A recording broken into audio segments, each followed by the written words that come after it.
second quarter. He spins, he shoots. A little bit of time, one dribble, pull up for the win. He got it. Kobe, pull up jumper. Oh, he got it. Steps back, can't take go. Couple of left-handed dribbles, has a look at it. Bryant for three. Here comes Kobe around the corner. Oh, jump shot good by Kobe. Kobe for a deuce. And the win, he got it. The fourth, the trippers to help sooner. Kobe putting moves on James. Here's Bryant. Yes. Starting to make his move for the win. He got the lead for him. Bryant freeing himself up. To the free throw line on the fall away for the lead. Yes! Kobe, the long three. Yes! Final seconds. Bryant for the win. Contact. If you want to go to the back line, The three. Bryant dribbling. Has to put it up with the buzzer. Banks it in. For the win. Kobe going up over Bell. Fall away. Yes! Kobe will get it for the win. Kobe going up for the lead. Yes! Clock at 7. Bryant leads, falling away. Puts it in. A.J. Mayo. He's got the kick. He's got the pop. The three. Yes! Kobe baseline jumper. Yes! Isolated on Jarrett Jack for the lead. Yes! Bryant to the dribble. Bryant attacks all the way. Scores! Lakers lead. Down by 1. Bryant for the lead. Kobe Bryant gives the Lakers the lead with 12. Kobe around him. Kobe down the middle. I want to be the best. Kobe Bryant.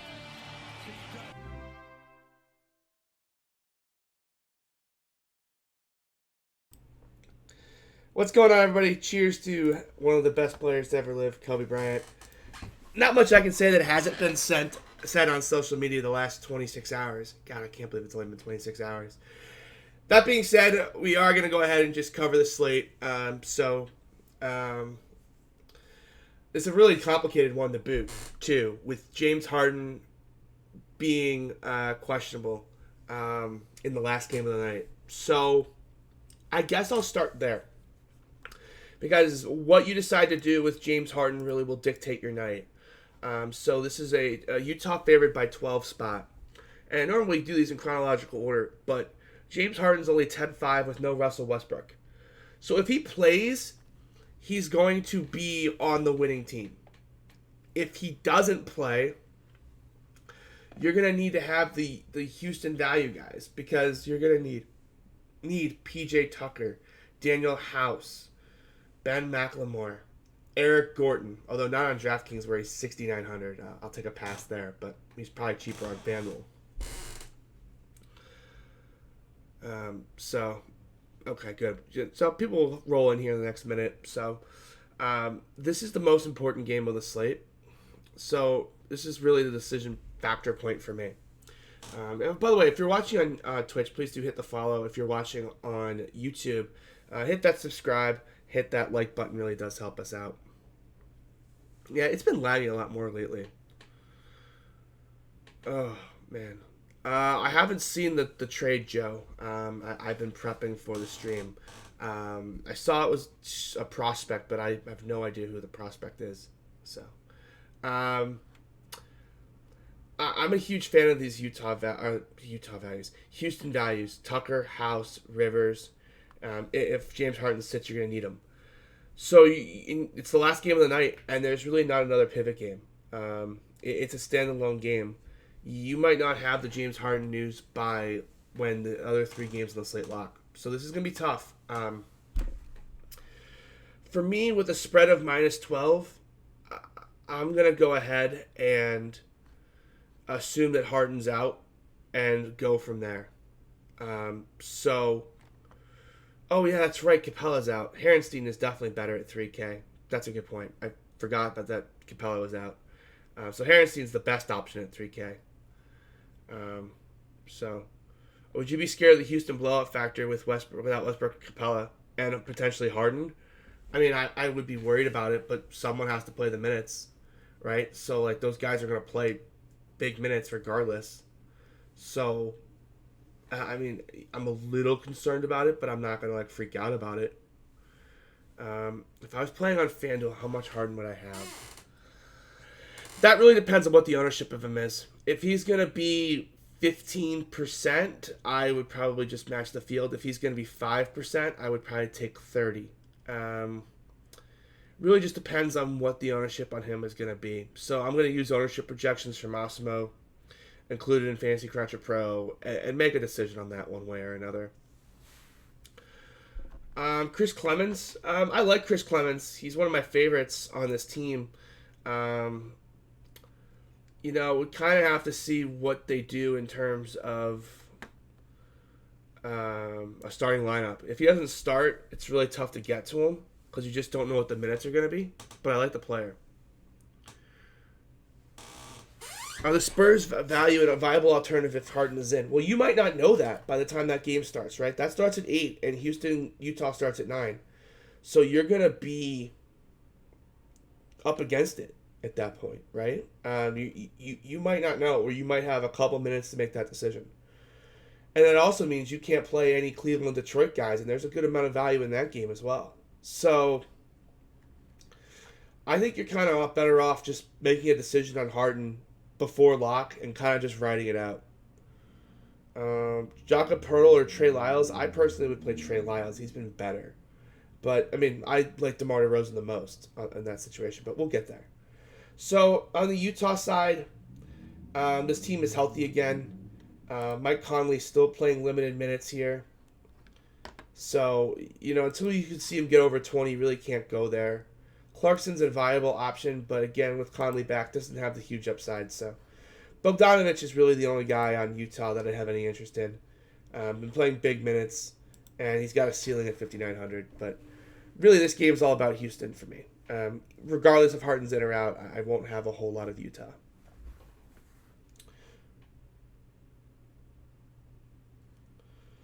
The problem is, you can't even really 2v2 them. What's the 2v2 there, right? So,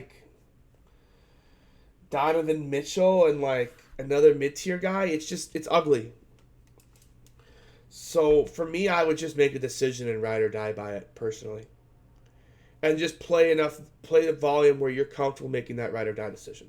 So, the question for those of you watching on YouTube is, if Harden was 1 DK, would your strategy be to play another late guy with him to make 2 pivots if needed if he's out? And for me, that would just be, I'm making a decision before lock, and I'm just going to ride or die by it. Obviously, if I get these before 8 and I can swap, great. But I'm not going to count on that. So. Okay, let's move on to the first game. And I'm going to try to get through these pretty quickly because I'm still fighting this flu thing. It's pretty miserable. So that's why there's no camera today as well. So injuries for Detroit, same old. Derrick Rose is probable. Everyone else is the same old injury status. For me, the best values here are Bruce Brown, Langston Galloway, C.D. Osman, and Tristan Thompson at 5,700. I think he gets big minutes here. Just played pretty poorly against Chicago. Got benched for Larry Nance. Against Andre Drummond, I don't see that happening.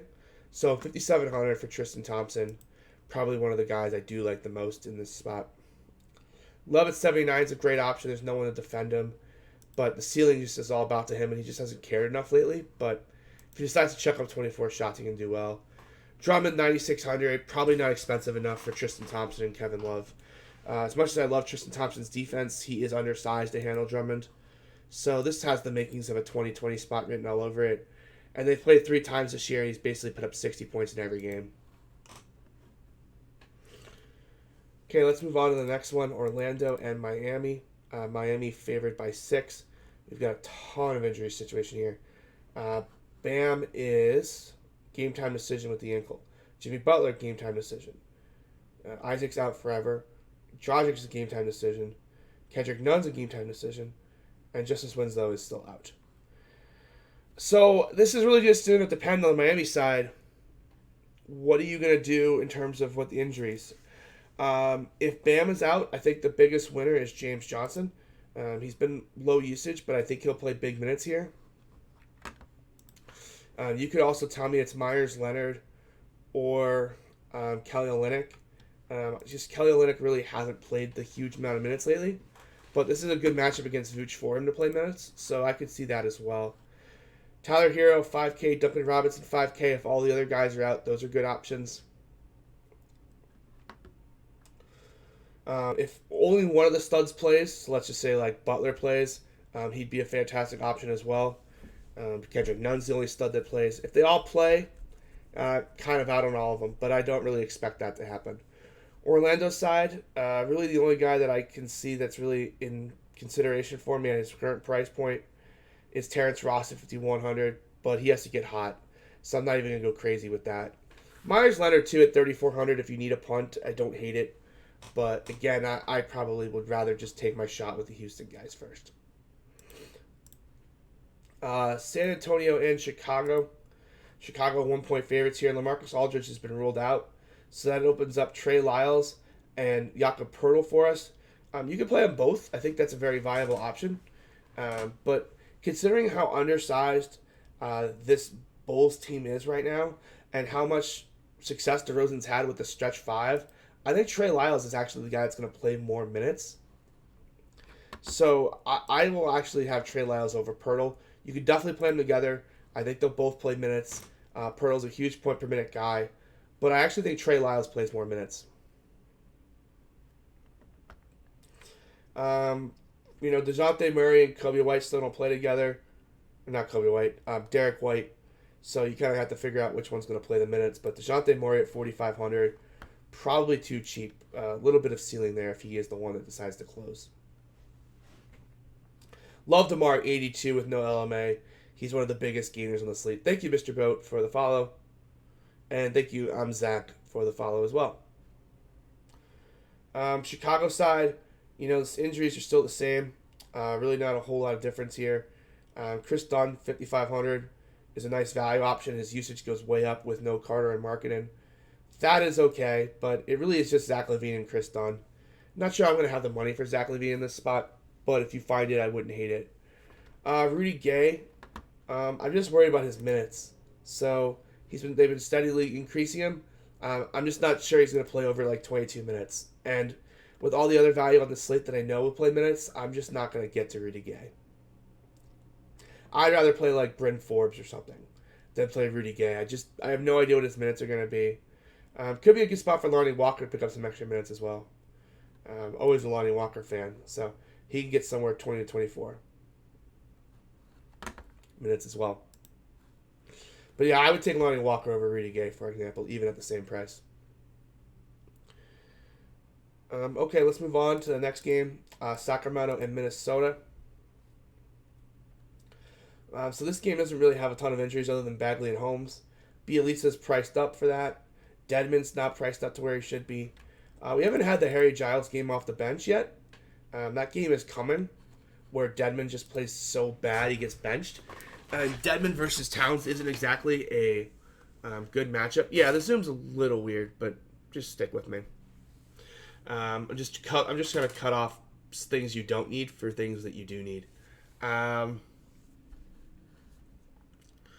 So I like Towns to smash here, but he just hasn't really put up the monster usage rates, like 40%. That last game against Oklahoma City, though, was a beast mode performance. So I like him. I like Drummond more, but if I had to pay up for two centers, I would. But then you're giving up Poeltl. So you're going to have to make a decision between Towns and Drummond, or be contrarian and play both. So I think that's one of the bigger decisions on the slate as well. For the Kings, they benched Buddy Hield. It went okay, so I imagine they'll do it again. But it's hard for him to hit his ceiling while he's getting benched. And it really didn't do a whole lot for Bogdan Bogdanovic. So for me, it's really kind of Fox. That's kind of the guy I've got the most interest in here. He's back to playing big minutes in competitive games. So Fox is the guy I'd like. But other than that, I'm probably out on most of the Kings until they put Hield back in the starting lineup. And I'm not playing the Okogis and the Culvers of the world. I was stunned how much traction Okogie had last game. It made no sense to me, but definitely not touching any of these Minnesota bench guys. He can play as many of them as he wants, so I'm not trusting Ryan Saunders. Last game of the night, Dallas and Oklahoma City. Dallas favored by 1. Luka Doncic is probable he'll play. I like Luka Doncic, but 11-9 when those centers are both 10,000 is really hard for me to get to. So I'm probably not going to get there. In terms of the Thunder, there really isn't anyone here that I think is a must-play. Like Paul, Shea, and Gallinari and Schroeder are priced about right. Kind of priced their ceilings. They're kind of priced like one's sitting and one isn't sitting. If Gallinari was to sit again, you could go back to Bazley, but he's never going to be a high-usage guy, so I wouldn't get crazy about him. Dallas role players, there's just so many of them. Really tough to love any of them.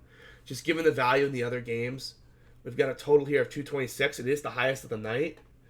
But, the price is up, and I just really can't justify paying these type of prices for Chris Paul, Shai Gilgeous-Alexander, or Schroeder. So, wow, we kind of just ran through that, didn't we? I'll take any questions from YouTube or Twitch chat if you got them for a couple minutes. If not, I will get out early and try to get healthy. I'm just really under the weather, so really do appreciate you watching. Again, if you're on YouTube, please hit the subscribe, hit the like button. If you're watching on YouTube or on Twitch, hit that follow button. I'll just recap with the stars I like then. Don't see any questions. Andrew Wiggins, I'm out on Wiggins. He's priced up, and he just really hasn't done anything since he's come back. He's been okay, but unless he goes and shoots lights out, he's just not gonna win you a slate. So out on him. Thanks, man. I feel brutal. Favorite studs of the night: Drummond and Towns are the favorite studs. Harden, if he's going to be unowned, I would like to get in there, but I just don't know if I will. How would you limit the role players if Harden does play for Houston? As a question from the Twitch chat. I just don't know if we're going to get the news. And so I think you're going to have to make a decision one way or another. If you get the news, then you just don't play any of the Houston value guys. I guess you play Hardenstein still, but that's it. So, other than that, I think you're kind of just... You're kind of stuck one way or another, so you have to make a decision. No one's going to own Gobert, but I also just don't think he's a very good play today, personally. I think Towns and Drummond are clearly better. Those are my favorite studs of the day. Favorite values: Hardenstein, Podol, DeJounte Murray. I like Lonnie Walker. PJ Tucker is a viable option. Trey Lyles. So this has definitely got stars and scrubs written all over it, which is why Harden becomes super valuable if he does play. Super unowned in the late game. So, you're going to have to make a decision on Harden. Right now, I think he sits. I think Utah by 12 is a pretty strong line for a game where James Harden plays. So he was listed doubtful yesterday. I'm going to kind of just assume that he's out. So that's kind of my decision. I'm going to assume that Harden's out until I see something else. But that doesn't mean I might not. If I play a bunch of teams, I might play a couple with Harden. Because you can get the stars and scrubs aspect here because there's so many scrubs. So I might build one team with Harden to give myself the ceiling. But that's my plan. Hardenstein or Podol? Are they both center? Hardenstein's power forward. So you're going to play Hardenstein at power forward every time. But if you had to pick one, I would take Hardenstein over Podol. But I love them both. That's not a decision I would really be making on my teams. I would make sure that I have more of those guys for sure. With all the value on FanDuel, don't you almost have to play Harden to be different? Maybe. I think that's fair. I think that's fair. But I don't think he'll be as contrarian on FanDuel than I think he'll be on DraftKings. So I don't think you'll be alone thinking that. But I also like DeMar DeRozan too for that reason. He's going to get a huge usage bump, and I think everyone on FanDuel will kind of try to play some Harden teams. So I think DeRozan could be kind of sneaky. Question from Twitch: what would it take you to play Dion Waiters today? Him starting. He would have to start. And then I probably would just unregister first. He did play 18 minutes last game, though.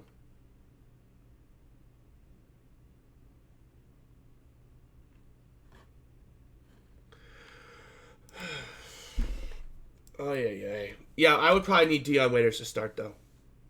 But it's a viable option. If you're trying to fit in, a DraftKings team with Harden and two of the centers, yeah, you could definitely go that way. So, yeah, he definitely should chuck if all three of those guys are out. So, and it's clear that they will play him. So, wouldn't you be worried about foul trouble for Hartenstein? Yeah, but he's a 3K power forward. Like, you're just going to play him. Don't overthink it. Like, he's going to play as many minutes as his foul troubles let him play. So, I wouldn't. If Hartenstein lose, if I lose because of Hartenstein today, so be it. I lose because of Hartenstein. It's like the other slate where it's like if you lose because of Lou Will and Montrez, I was like, so be it. Feel the same way about Hartenstein here. So, all right, guys, really appreciate all the questions. I'm sorry I can't do a little bit of a longer show today, but Slate's really kind of injury dependent, and I'm still under the weather. Hopefully, I feel better tomorrow. We got a bunch of NBA games tomorrow, so would like to do a lineup review show tomorrow. So that's the plan, and do a preview show over on YouTube. That's my plan for tomorrow, but we will see how I feel. So again, yeah, I totally agree with once a guy in YouTube chat. Like, Hartenstein's a lock button. Don't overthink it. I just encourage you, don't overthink Hartenstein. Just play him. So with that, guys, we'll see you tomorrow.